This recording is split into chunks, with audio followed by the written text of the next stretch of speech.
탄수화물이 몸으로 들어온 후 과잉 섭취된 탄수화물에 대해. 안녕하세요. 군산 체력인증센터 운동처방사 서대길입니다. 저번 지방 강의 잘 보셨나요? 오늘은 지방에 이어 탄수화물에 대한 강의를 해보려고 합니다. 오늘도 군산 체력인증센터와 함께 알찬 강의 들으러 가보실까요? 강의 듣기 전 좋아요와 구독 부탁드리겠습니다. 오늘의 강의 주제는 이것이 알고 싶다 파트 2 탄수화물입니다. 다이어트를 하신 분들이라면 한 번쯤 들어봤을 텐데요. 바로 지방을 빼려면 탄수화물 섭취를 제한하라는 말씀을 들어보셨을 겁니다. 지방을 빼야 하는데 왜 탄수화물 섭취를 줄여야 할까요? 그 이유는 바로 탄수화물이 몸으로 들어온 후 과잉 섭취된 탄수화물에 대해 때문입니다. 는 강의 막바지에 알려드리도록 하겠습니다. 먼저 탄수화물에 대해 간단히 알아보도록 할까요? 탄수화물, 지방, 단백질 중 에너지원으로 중요한 역할을 하는 것이 탄수화물과 지방인데요. 지방이 그램당 조금 더 많은 에너지를 내지만 뇌의 유일한 에너지원은 탄수화물입니다. 일상생활에서 뇌세포는 탄수화물만 에너지원으로 쓰기 때문에 뇌는 밥만 먹고 산다고 할 수 있습니다. 또한 탄수화물은 하루 먹는 총 영양소의 55에서 70%를 차지합니다. 하지만 빵, 과자, 국수, 라면 등 다이어트를 하는 사람들에겐 탄수화물은 거의 적으로 표현되는데요. 다이어트뿐 아니라 탄수화물을 과다 섭취할 경우 건강의 적으로 꼽힙니다. 필수 에너지원인 탄수화물이 어쩌다 건강의 적처럼 공격을 받고 있을까요? 지방, 단백질 등과 같은 영양소도 마찬가지겠지만 탄수화물도 좋은 탄수화물과 나쁜 탄수화물이 존재합니다. 탄수화물을 나누는 가장 큰 차이점은 섭취 후 혈당을 얼마나 빨리 올리느냐에 있는데요. 좋은 탄수화물은 혈당을 서서히 올립니다.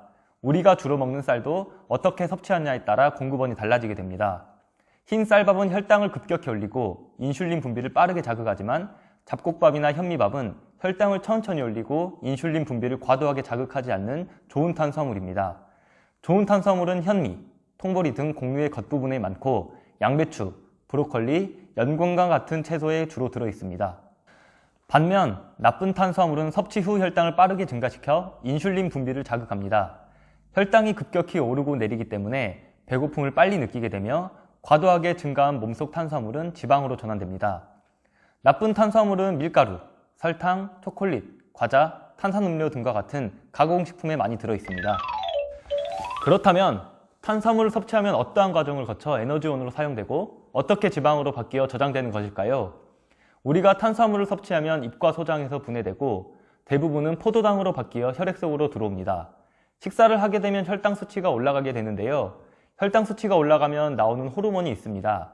바로 인슐린이라는 호르몬이 분비되어 혈중 포도당을 운반하여 처리하게 되면 혈당을 조절하는데요. 포도당이 체내에 들어오게 되면 에너지 생성, 근육의 저장, 지방으로 저장 등의 역할을 합니다. 포도당이 들어오면 인슐린에 의해 운반됩니다. 세포는 포도당을 전달받아 크레브스 사이클이라는 과정을 거쳐 에너지를 생성하게 됩니다.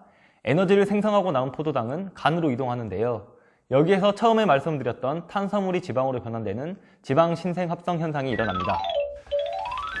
일반적으로 공복 상태에서는 몸속에 녹아있는 포도당 양이 4에서 5g 정도인데요. 우리가 식사를 하게 되면 보통 150g 정도 탄수화물 섭취합니다. 아까 말씀드렸듯 탄수화물이 체내에 들어오면 인슐린이라는 호르몬이 포도당을 운반하고 혈당을 낮춥니다. 여기에서 남은 잉여 포도당은 간으로 이동합니다. 간으로 이동한 포도당은 지방으로 변환되어 축적되고 이로 인해 체내 지방이 쌓이게 됩니다. 조금 어려운 주제를 다뤘는데 잘 들으셨나요? 간단히 요약하면 포도당이 체내에 들어오게 되면 크게 두 가지 역할을 하게 됩니다. 첫째, 세포에서 에너지로 쓰게 만든다. 둘째, 남은 포도당은 간으로 운반되어 지방으로 바꾼다. 탄수화물을 과잉 섭취하면 지방이 쌓이는 이유를 아셨나요? 그렇다고 탄수화물을 완전히 제한하게 되면 어지럼증, 구토, 메스꺼움, 예민함 등의 증상이 나타날 수 있기 때문에 하루 탄수화물 권장량인 최소 100g을 섭취해 주셔야 하는 점 잊지 마시고요. 오늘 강의는 여기서 마치겠습니다. 좋아요와 구독 잊지 마시고요. 다음에도 알찬 강의로 돌아오겠습니다.